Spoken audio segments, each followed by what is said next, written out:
Dr. Steve with another episode of Core Wellness TV. I didn't get to the sit bones and how to sit correctly if you're going to be sitting for long periods of time on the last video, so I wanted to make sure I got this because it's very, very important. And this is not only for desk job syndrome, this is also for driving.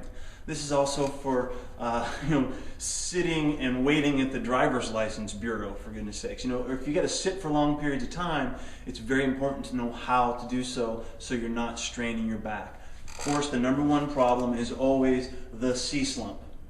We sit and we slump. That loads up our, can you see that okay there? Yeah. The C slump is always the worst. We sit and, like I said, it's okay to lean back as long as your spine is neutral.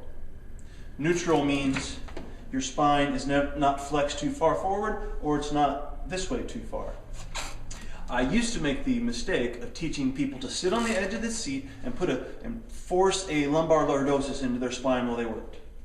Okay?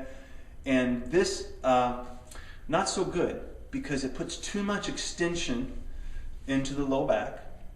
And you have to understand that the most important thing about stability is making sure that your ribs are flush with your abdominals. So the bottom of your rib, if you sit with your back arched, get this right, and you sit with your back arched, and if you let your ribs poke out, flare out in the front, guess what just spilled out? All of your energy, all of your stability spills out the front, and you overload the back. This is also what happens to us when we run and jump and reach. If we don't have good mobility in our hips, we end up putting too much mobility into our backs, and then we get overload, and that gets us in trouble. So we want to make sure we get that in balance. Not too much forward, not too much backward, but just right for Goldilocks, right down the middle. And the way to do this organically, and this is very important, the way to make it happen organically is to simply find your sit bones. And if you're sitting right now, it's a good thing to do. Just square up and find your sit bones. Those are your butt bones, okay? We're going to find those and become aware of your support points. Just like a baby, how did a baby get from 0 months to 4 years old perfect posture?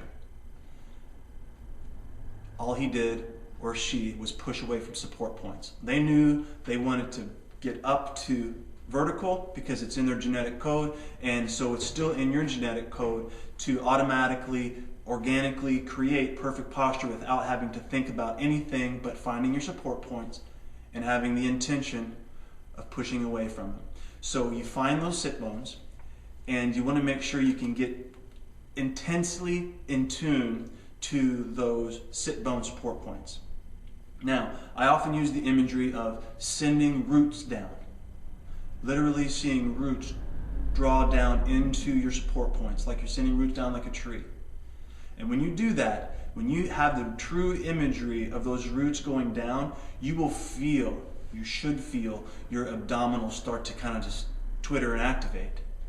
Now, that shouldn't be forced. That should be kind of organic. That should happen on its own just by virtue of intention. So it's an intentional movement. Now, once you have that and you get really in tune with your support points, which is point number 1, you want to send your breath into those support points.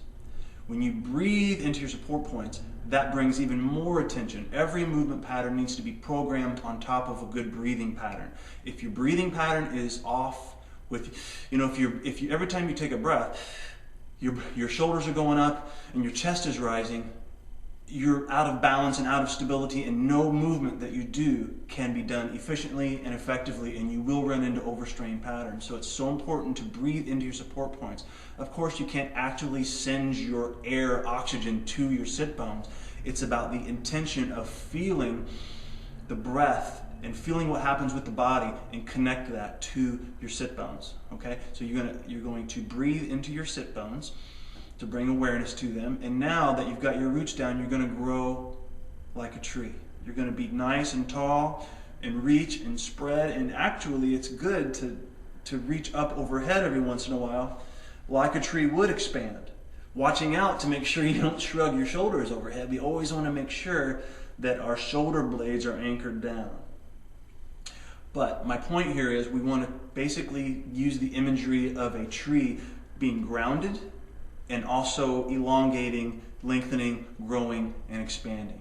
So that's some powerful imagery to use for organically creating perfect posture for sitting. And so the other quick imagery that I use, and sometimes this works for kids, may not work for everybody, but how does a rocket go up? It thrusts down. Okay, so in order to go up, you have to push down. You have to push away. Okay, so that's what you're doing with your sit bones. You're imagining pushing away from your sit bones. But we say, well, what do we do about our upper body in that situation? Well, all we have to do is, here we have some more support points. The palm, or the hand of our heel. It's like having the heel of our hand is kind of like the heel of our foot. We can push away from it. So we bring attention to the heel of our hand, and we imagine pushing away from the ground, just like a rocket. And what happens? Boom. You go up, and everything happens automatically. Okay? And watching, the biggest mistake here is whenever we push away, this is what will happen. And see how the ribs went out and all my energy spilled out the front. So we have to always be mindful of that balance between the ribs forward and ribs backwards. We want to be right in the middle. And there's some techniques that we use. Actually, you can get that for free. I talk about how to get in tune with that front support zone with the free video series at gettoyourcore.com. If you just go and click on my picture going like this in the corner, you get I think it's like you get 3 self-tests and like a 20-minute fundamentals video of how to do a lot of this stuff to help you get back in tune with how to move functionally in your life. So make sure you get that, because it's really, really valuable information. We're getting a lot of awesome feedback. We've had hundreds and hundreds of people grab that, and so make sure you take advantage of that. I just want to make sure you got that. If you don't have it, make sure you get it. And let us know how you do with it. Yeah, and let us know how you do with it. Give us your comments.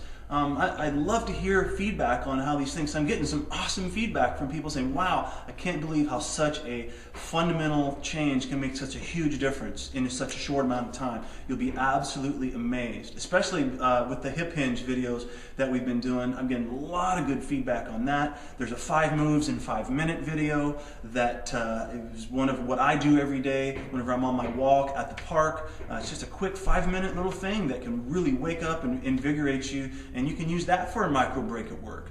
So the bottom line is get in tune with your organic posture, find your support points, and keep pushing away from them, and they'll respond. It's in there. All right? So I think that's going to cover it for the ergonomics of continuation. The continuation. So I may post these both in the same blog. I don't know yet. Anyway, until next time, subscribe at the website, go to YouTube and subscribe to me on YouTube, so you make sure you get all this information. I've got a lot more good stuff coming, and a lot more functional fitness things happening in the future with the Core Wellness Institute. So stay tuned and keep thinking good thoughts, eating good food, and really just keep moving.